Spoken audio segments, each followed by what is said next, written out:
وفي العام الجديد قطعت عهدا أن أرتب أولوياتي وأجعل ضيق الآمال رحبا، وأعدت رسم خريطة الأحباب حتى أمحو المتقلبين منها.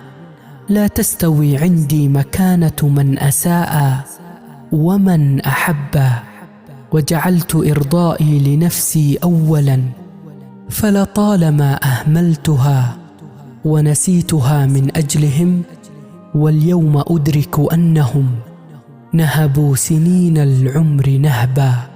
فالحب بذل واهتمام دون أن ننسى ارتواء قلوبنا، كي لا تموت على الطريق ويفقد العمر البريق، وتصبح الأعماق جدبا.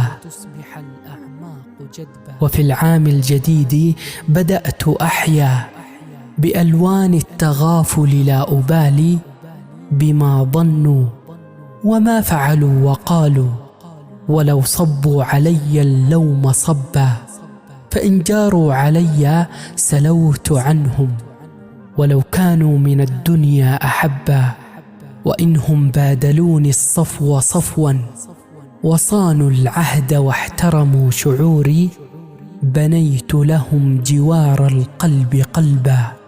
وفي العام الجديد نسيت كل إساءة ممن رموني بالبلايا، واستغلوا طيبتي لأنام مرتاح الضمير، وفي دمي ينساب ماء العفو عذبا. لن أحمل الأحقاد في قلبي على أحد، كطفل بالبراءة مفعم، وعلى الفضائل قد تربى. سأقول لا من أول العام الجديد، ولن أجامل كائنا من كان في الدنيا على حساب كرامتي، فلعلني أزداد يوما بعد يوم من سلام النفس قربا.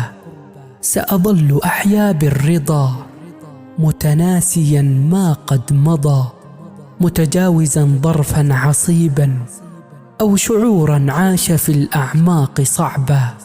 فلقد سمعت مناديا مع أول العام الجديد، وصوته ملأ السماء تفاؤلا: عد للحياة، عد للحياة وعش بها متسامحا، عش طامحا، عش في سلام واملأ الآفاق حبا.